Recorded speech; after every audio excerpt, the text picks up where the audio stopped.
Hello दोस्तों, स्वागत है आप सभी का आपके अपने YouTube क्लास मैथ हाईवे पर। दोस्तों, पिछली क्लास में हमने कुछ संख्याओं को अपरिमेय संख्या प्रूव करना सीखा था। जिस प्रकार से हमने √2 का एग्जाम्पल, √3 का एग्जाम्पल लिया था, उसी प्रकार से आप √5 और √7 का एग्जाम्पल भी जो मैंने आपको करने के लिए दिया था वो अच्छी तरीके से कर पाए होंगे। तो आज की क्लास में भी उसी प्रकार के कुछ क्वेश्चन पढ़ेंगे जो पिछले क्वेश्चन से कुछ हटकर है। इसलिए अगर आपने पहले वाली क्लास नहीं देखी, क्योंकि जो आज की क्लास है ये पहले वाली क्लास से रिलेटेड रहेगी, इससे जो पहले वाली क्लास है उसको जरूर देखें। अगर आप हमारे चैनल से नए जुड़े हैं तो आपका बहुत बहुत स्वागत है। साथ ही नए जुड़ने के साथ आप इस चैनल को जरूर सब्सक्राइब करें और साथ ही वीडियो को अंत तक देखने के बाद में आपको लगता है कि वीडियो आपके लिए हेल्पफुल हो सकता है तो वीडियो को लाइक करें और ज्यादा से ज्यादा अपने दोस्तों के साथ में शेयर करें। साथ ही साथ बेल आइकन को प्रेस करें जिसके द्वारा वीडियोस के नोटिफिकेशन आप तक जरूर पहुंच पाए। तो आज की जो क्लास रहेगी उस क्लास में भी हम सीखेंगे कि अपरिमेय संख्या सिद्ध करना। संख्या अपरिमेय संख्या हमें क्वेश्चन के अंदर देगा, लेकिन प्रूव करवाएगा कि ये जो संख्या है इसको आप प्रूव कीजिए कि ये अपरिमेय संख्या है। तो पिछले क्वेश्चंस के ऊपर थोड़ी सी नजर डालिए। जब हमने देखा था कि कोई भी संख्या हमारे पास में दे रखी होती थी, उस संख्या को हम अपरिमेय संख्या सिद्ध करते थे। उसके लिए सबसे पहले हम क्या मानते थे, एक छोटा सा फॉर्मेट हमने सीखा था कि सबसे पहले हम उस संख्या को एक परिमेय संख्या मान सकते थे और उस परिमेय संख्या को हम लिख सकते हैं P/Q, अर्थात हम एक भिन्न के रूप में लिख सकते हैं प्रत्येक परिमेय संख्या को, जिसके अंदर जो Q है उसका हर है भिन्न वाली संख्या का, वो कतई भी 0 नहीं होना चाहिए। तो इस प्रकार से हम करते थे। फिर उसको ले जाकर हम क्या करते थे कि जो भिन्न के अंदर है जो P/Q है, ये P और Q हमारी क्या होती थी, को प्राइम नंबर है, ये सहभाज्य संख्या है, इसका HCF हमारे पास में 1 आता था। लेकिन हम लैंग्वेज के थ्रू इस क्वेश्चन को इस प्रकार से करते थे कि यहाँ पर P और Q सहभाज्य संख्याएं नहीं रह पाती थी। तो वहां पर लास्ट में जाकर जो हमारी परिकल्पना रहती थी कि ये संख्या परिमेय संख्या है, वो गलत हो जाती थी। तो ये छोटी सी धुंधली सी इमेज मैंने आपके लिए वापस बताई है जो कि हमने पिछले वीडियो में पढ़ी थी। आज उसी प्रकार के क्वेश्चनों को सोल्व करते हैं। थोड़े से क्वेश्चन उनसे हटके हैं। देखिए, आपका एग्जाम्पल नंबर, आपकी नई बुक नए सिलेबस के अकॉर्डिंग जो है बुक आई है NCERT, उसका एग्जाम्पल नंबर 10 कुछ इस प्रकार से है कि दर्शाइए कि 5 - वर्गमूल 3 एक अपरिमेय संख्या है। हमें क्या करना है, इसको भी अपरिमेय संख्या प्रूव करना है। तो सबसे पहला हमारा काम क्या रहेगा कि इसको हम मान लेंगे कि ये एक परिमेय संख्या है। तो माना 5 - वर्गमूल 3 एक परिमेय संख्या है। इसको हमने परिमेय संख्या मान लिया। अब हमने इसको अगर परिमेय संख्या मान लिया है तो इसको हम किस रूप में लिख सकते हैं, P/Q के रूप में लिख सकते हैं। देखो, इस 5 - वर्गमूल 3 को हम लिख सकते हैं P/Q, जहां पर ये Q है ये बराबर नहीं होना चाहिए किसके, 0 के बराबर नहीं है। और साथ ही साथ हमें ये और पता है कि यहाँ पर P और Q हमारा क्या है, को प्राइम नंबर है, सहभाज्य संख्या है, तथा यहाँ P व Q सहभाज्य संख्या है, अभाज्य नंबर या संख्या है। अब हम क्या करेंगे, देखो 5 - वर्गमूल 3 बराबर P/ हमारे पास में क्या दे रखा है, Q दे रखा है। अब हम इस वर्गमूल 3 को एक तरफ रखेंगे, बाकी जो संख्या है उसको हम बराबर के दूसरी तरफ भेज देंगे। तो यहाँ पर देखो, ये अगर मैं 5 को उस तरफ भेजना चाहूं तो क्या हो जाएगा, यहाँ पर केवल -वर्गमूल 3 बचेगा, बराबर ये देखो P/Q तो इसी प्रकार से यहाँ बराबर के दूसरी तरफ चल रहा है और इधर से ये 5 उठकर इधर जाएगा। तो जब तक ये इस बॉर्डर को पार करेगा ये प्लस से किस में हो जाएगा, माइनस में हो जाएगा। तो यहाँ पर ये माइनस कितना हो गया, 5। और इसके नीचे में क्या मान सकता हूँ, 1 मान सकता हूँ, क्योंकि प्रत्येक पूर्णांक संख्या के नीचे 1 हमेशा होता है। इस और हम वर्गमूल 3 को माइनस में लेकर चल रहे हैं। आगे अगर इसको हम सोल्व करें तो देखो इन दोनों का एलसीएम अगर मैं लेता हूं तो मेरे पास में क्या आ जाएगा, क्यू, और इसको इसमें भाग दूंगा 1 और ये हो गया पी, इसको भाग दूंगा क्यू और ये हो जाएगा 5Q। यहां तक की बात समझ में आ गई, ये दोनों बात समझ में आ गई। अब देखो अगर इस माइनस के चिन्ह को अगर मैं हटाना चाहूं तो माइनस के चिन्ह को उधर भेज देता हूं तो उधर जाएगा, या फिर दोनों में से माइनस के चिन्ह को कॉमन लेकर भी काट सकते हैं। तो इस माइनस को हम दूसरी ओर भेज देते हैं तो ये माइनस का ये प्लस का हो जाएगा वर्गमूल 3 बराबर। अब इधर इन सबके चिन्ह क्या हो जाएंगे, चेंज हो जाएंगे। ये 5Q तो प्लस का हो जाएगा और P क्या हो जाएगा, -1 डिवाइड बाई Q। इसी प्रकार से चल रहा है। अब हमें ये चीज पता है कि यहाँ पर ये P और Q हमारा क्या है, एक पूर्णांक संख्या है, तो यहाँ पूर्णांक संख्या ही तो होगी, तो यहाँ पर ये P और Q है पूर्णांक संख्या। आप थोड़ा कंफ्यूज मत हो जाना, क्योंकि मैंने ऊपर ये और लिखा है कि P और Q क्या है, सहअभाज्य संख्या है। देखो है तो दोनों पूर्णांक ही। एग्जाम्पल के थ्रू हम देख सकते हैं, जैसे 2 और 3 है, ये 2 और 3 हमारी क्या है, पूर्णांक संख्या तो है ही ना, क्योंकि पूर्णांक संख्या आप सभी को पता है कि 0 और प्लस की ओर 1 से अनंत तक, माइनस की ओर 1 से अनंत तक चलती है। तो इसी प्रकार से ये 2 और 3 पूर्णांक संख्या तो है, साथ ही साथ में ये देखो कि ये कोप्राइम नंबर अर्थात सहअभाज्य संख्या भी है। किस प्रकार से देखो, दोनों का एचसीएफ अगर मैं निकालता हूं तो यहाँ पर 1 निकल के आता है, या दूसरी भाषा में मैं ये बोल सकता हूँ कि इन दोनों के गुणनखंडों में कोई भी कॉमन नहीं मिल पाता है। यहाँ तक की बात क्लियर है। तो आगे देखो कि यहाँ पर P व Q पूर्णांक संख्या है, पूर्णांक संख्या है, इसलिए क्या होगा, ये दोनों पूर्णांक संख्याएं होगी जहां पर Q हमारे पास में 0 भी नहीं है, तो ये जो पूरा नंबर हो जाएगा ये हमारा क्या होगा, परिमेय संख्या होगा। इसलिए अरे देखो यहाँ पर इस P और Q की जगह कोई भी हम पूर्णांक संख्याएं रखते हैं तो ये P बटा Q अर्थात कोई भिन्न के रूप में हमारे पास, जैसे मान लो कि आप यहाँ पर P बराबर 1 या Q बराबर दोनों बराबर आप 1 भी रख लो, तो यहाँ पर ये 5 माइनस 1 4 हो जाएगा, और नीचे 1 मतलब 4 बटा 1, ये भी हमारी क्या हो जाएगी, एक प्रकार से परिमेय संख्या हो जाएगी। तो यहाँ पर अगर P और Q हमारा परिमेय संख्या है तो ये जो पूरा का पूरा है ना 5Q माइनस P बटा Q, ये पूरा का पूरा एक परिमेय संख्या होगा।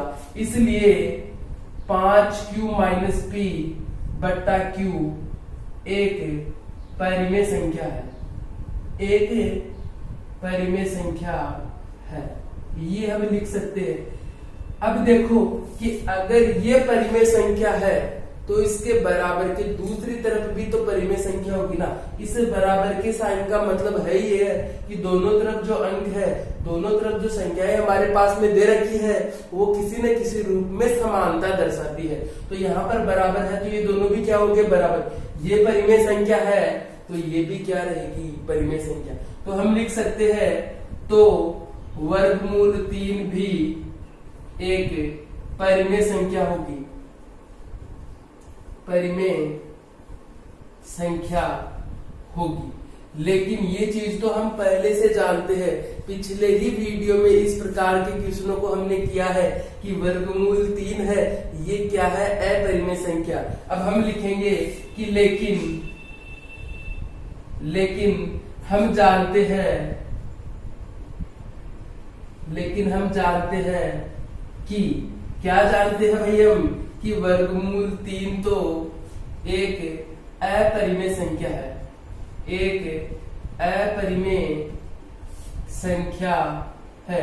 देखो हमने इसको परिमेय संख्या माना था, हमने इसको परिमेय संख्या मान के तो P बटा Q के रूप में लिखा, और यहाँ तक आते आते हमें ये पता चला कि ये पूरा का पूरा एक परिमेय संख्या है, और इसके बराबर में जो √3 है वो भी एक परिमेय संख्या होनी चाहिए। लेकिन हम जानते हैं पहले से कि वर्गमूल 3 तो एक अपरिमेय संख्या है। अब देखो कि यहाँ पर लास्ट में ये अपरिमेय संख्या निकल के आ गई, लेकिन हमने तो क्या माना था इसको, परिमेय संख्या। तो जो हमने कल्पना की है वो कल्पना क्या है, गलत है। वो कल्पना एक विरोधाभासी कल्पना है, तो गलत कल्पना है। तो परिमेय संख्या मानना है ये कल्पना गलत है तो सही क्या रहेगा कि ये एक अपरिमेय संख्या है। तो हम अब लिख सकते हैं कि हमारी कल्पना की क्या कल्पना थी हमारी कि 5 माइनस वर्गमूल 3 एक परिमेय संख्या है, गलत है। ये जो हमारी कल्पना है ये क्या है, गलत है।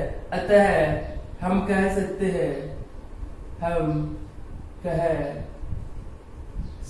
हैं कि 5 माइनस वर्गमूल 3 एक अपरिमेय संख्या है। एक क्या है, अपरिमेय संख्या है। तो इस प्रकार के बहुत सारे क्वेश्चन आप खुद कर सकते हैं। करना क्या है, बस इस प्रकार का कोई भी फॉर्मेट प्लस में, माइनस में या इसके मल्टीप्लाई में, अगला जो 11वां एग्जाम्पल है वो इसके मल्टीप्लाई में आएगा। कोई संख्या रहेगी जो अपरिमेय संख्या के मल्टीप्लाई में रहेगी तो उसको भी हम प्रूव करेंगे कि ये अपरिमेय संख्या है। नेक्स्ट एग्जाम्पल हम ये वही लेंगे। इससे पहले आप ये देखिए कि आपके जैसे कि हम देखेंगे अगली प्रश्नावली जो 1.3 है उसका पहला क्वेश्चन तो ये रहेगा कि √5 को एक अपरिमेय सिद्ध कीजिए। तो इस प्रकार के क्वेश्चन हमने किए तो उसको करवाने की जरूरत नहीं। बाकी का जो दूसरा क्वेश्चन आएगा वो भी कुछ इसी प्रकार का क्वेश्चन है, प्लस माइनस या अंकों में फेरबदल हो सकता है। लेकिन यदि आपका कोई कंसेप्ट पूरा क्लियर है तो आप कहीं पर भी क्वेश्चन की कोई भी इमेज अगर आपके सामने बदल दी जाती है तो आप बेझिझक उस क्वेश्चन को एकदम सरलता से करते हुए चलते हैं। बिल्कुल, तो यहाँ पर इसी प्रकार का कंसेप्ट आप सीखिए कि एक ही क्वेश्चन से आप हजारों क्वेश्चन सोल्व कर सकते हैं। तो यहाँ पर देखो इस प्रकार का है। तो सबसे पहला काम ये होता है कि आपको अगर किसी भी संख्या को अपरिमेय संख्या सिद्ध करना है तो उसको पहले आप परिमेय संख्या मान लो। अगर हमने उसको परिमेय संख्या मानना है तो हम उसको P/Q के रूप में भी लिख सकते हैं। अब यहाँ पर जो काम क्या करना है, ये तो आपको पता है कि P और Q हमारा सहभाज्य संख्या है।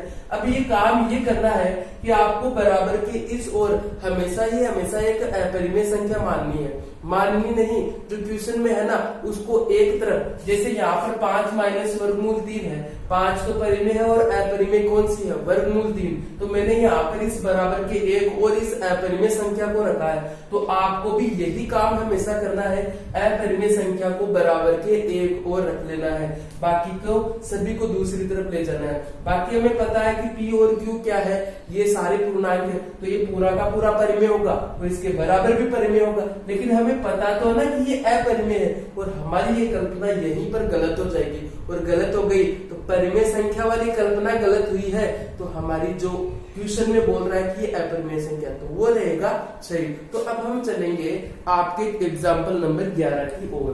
तो यहाँ पर देखिए सेम इसी प्रकार का एग्जाम्पल है, बस वहां पर मल्टीप्लाई में आएगा कोई भी, तो डरना आपको कहीं पर भी नहीं है। किसी भी प्रकार का क्वेश्चन आपको दे दे, बस क्वेश्चन में यहाँ पर कुछ चेंजेस है वो चेंजेस में कर देता हूँ। ये दर्शाइए कि 3 वर्गमूल 2 एक अपरिमेय संख्या है। अब मैंने क्या बताया था आपको कि सबसे पहले इसको मानो कि ये क्या है, एक परिमेय संख्या है।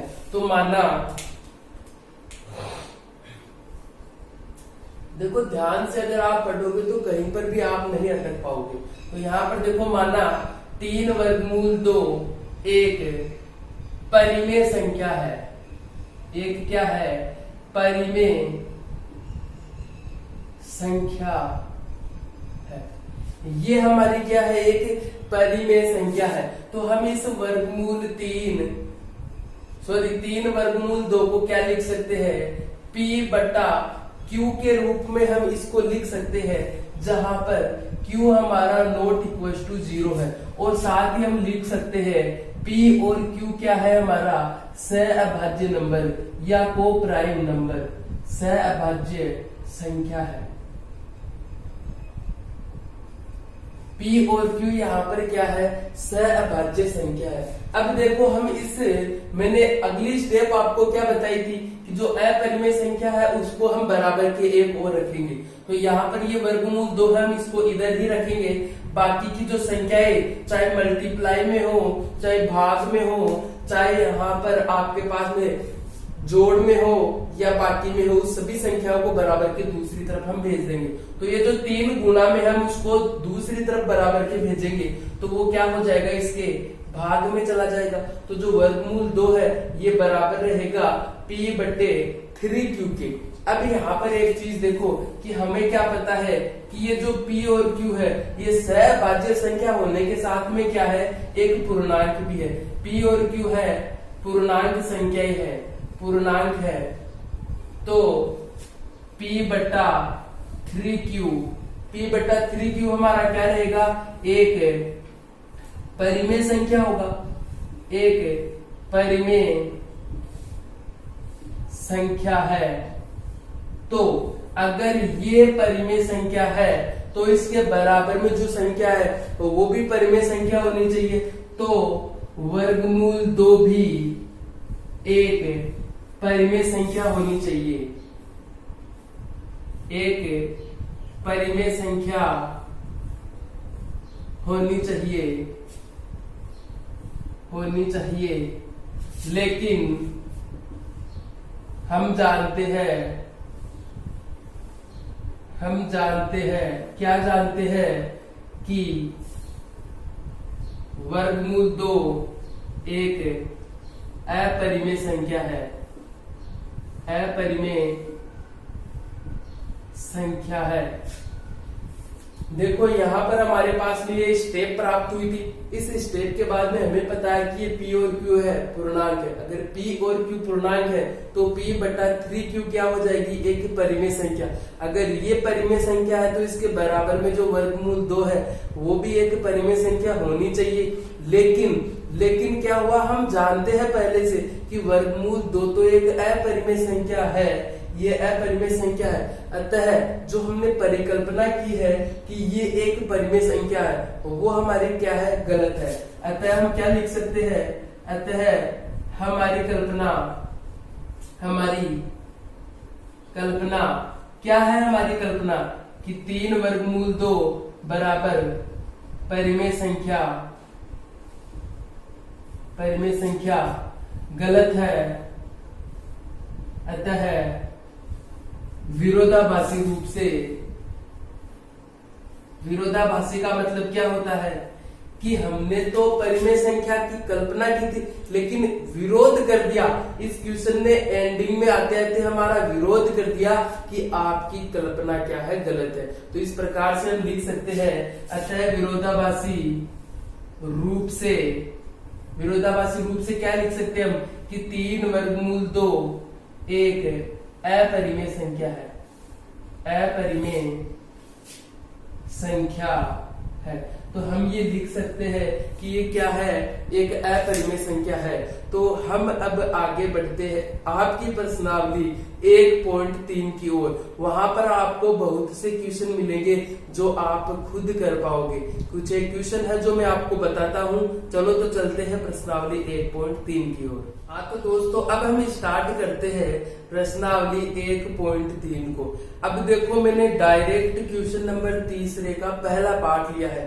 क्यों लिया है उसके लिए देखो कि आप अपनी बुक में देखिए कि पहला जो क्वेश्चन है हमारा वो कुछ इस प्रकार से है कि वर्गमूल 5 को अपरिमेय संख्या सिद्ध कीजिए, जो हमने पहले वीडियो में कंप्लीट कर चुका है। इस प्रकार के क्वेश्चन हमने किए हैं। बाकी जो दूसरा क्वेश्चन है वो कुछ इस प्रकार से है कि 3 + 2 वर्गमूल 5 को अपरिमेय संख्या प्रूव कीजिए। तो इससे ठीक पहले वाला जो क्वेश्चन है उसी प्रकार से ये क्वेश्चन रहेगा। आपको जो स्टेप मैंने बताई है कि बराबर के एक तरफ आप एक अपरिमेय संख्या को मानो, बाकी जो जितने भी अंक है उसको दूसरी तरफ भेज दो। ये इतनी सी चीज आपको याद रखनी है। बाकी जो तीसरा है उस तीसरे का मैंने पहला पार्ट तो आपके सामने लिखा है। बाकी जो दूसरा पार्ट है वो 7 वर्गमूल 5 मतलब इस प्रकार से है, 7 वर्गमूल 5 को अपरिमेय संख्या सिद्ध कीजिए। इससे ठीक पहले हमने कौन सा क्वेश्चन किया था, 3 वर्गमूल 2। तो इसी प्रकार से सेम टू सेम यही क्वेश्चन है, बस यहाँ पर इसका नंबर चेंज हुआ है। अगला जो क्वेश्चन है हमारा 6 प्लस वर्गमूल 2 इस प्रकार का क्वेश्चन है, तो ये भी आप इसको परिमेय संख्या मानकर प्रूव कर सकते हो। तो हम अब आगे बढ़ते हैं। सिर्फ ये क्वेश्चन आपका थोड़ा सा डाउट कर सकता है, बाकी मैं बता दूं कि अगर आपके पास में इस प्रकार की कोई भी संख्या आती है कि बटे में आपके पास में एक अपरिमेय संख्या दी हुई रहती है, वर्गमूल 2 हो सकती है, वर्गमूल 3, वर्गमूल 5, 7, इस प्रकार की कोई भी संख्या आपके सामने अगर हो, तो सबसे पहले हम क्या करेंगे, आपने नाम सुना होगा हरों का परिमेयकरण। देखो हरों का परिमेयकरण हम क्यों करते हैं, सबसे पहले वो बात देखते हैं। देखो ये हमारी ऊपर वाली संख्या क्या रहती है, अंश रहती है, और नीचे वाली संख्या क्या रहती है, हर। ये बात तो आप भली बातें जानते होंगे, यहाँ तक की बात क्लियर। अब देखो कि अगर हर में, ये देखो नीचे वाली संख्या हर है ना, इस हर में अगर हमारे पास में अपरिमेय संख्या आ जाती है, तो उस अपरिमेय संख्या को हम परिमेय संख्या में परिवर्तित करते हैं, इसलिए उस हर का परिमेयकरण हम करते हैं। समझ में आई बात कि हरों का परिमेयकरण क्यों करते हैं। अब हरों का परिमेयकरण करते किस प्रकार से है, उसके लिए भी एक छोटी सी बात सीख लीजिए। मेरे अकॉर्डिंग तो क्लास 9th में आपने ये चीजें अच्छी तरीके से पढ़ी होगी, फिर भी एक छोटी धुंधली सी तस्वीर में आपके सामने रखता हूँ कि अगर इस प्रकार की कोई नॉर्मल डिजिट आपके सामने दे रखी होती है, तो आपको सीधा सा सिंपल सा काम ये करना है कि जो नीचे संख्या हमारे पास में दे रखी है उसको ऊपर और नीचे क्या कर देना है, मल्टीप्लाई कर देना है। ऊपर और नीचे क्या कर देना है, मल्टीप्लाई कर देना है। सिंपल सी बात है, इसको सोल्व करते हैं आपका डायरेक्ट आंसर आएगा हरों के परिमेयकरण होने के बाद में। क्लियर बात। अब देखो कि अगर फॉर्मेट कुछ इस प्रकार से रहता है, जैसे मान लो एग्जांपल के लिए मैंने आपके सामने ये लिया है कि 1/3 माइनस वर्गमूल 3, इस प्रकार का कोई भी फॉर्मेट आपके सामने आता है, तो अब इसका हरों का परिमेयकरण करने के लिए हम क्या करते हैं, ठीक इसी संख्या से मल्टीप्लाई करेंगे और भाग करेंगे। बस एक चीज ध्यान रखना है, इसका जो साइन है, इसका जो चिन्ह है ना, वो चेंज कर देना है। प्लस का है तो माइनस का करेंगे और माइनस का है तो प्लस का।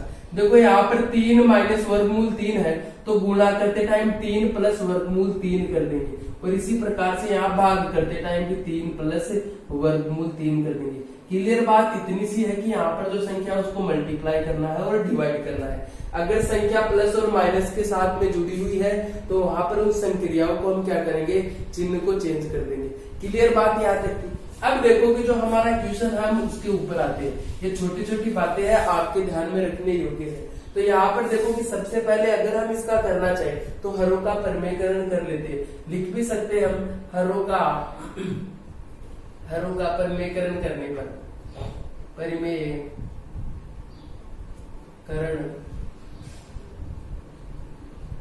करने पर हरों का परिमेयकरण किस प्रकार से करेंगे।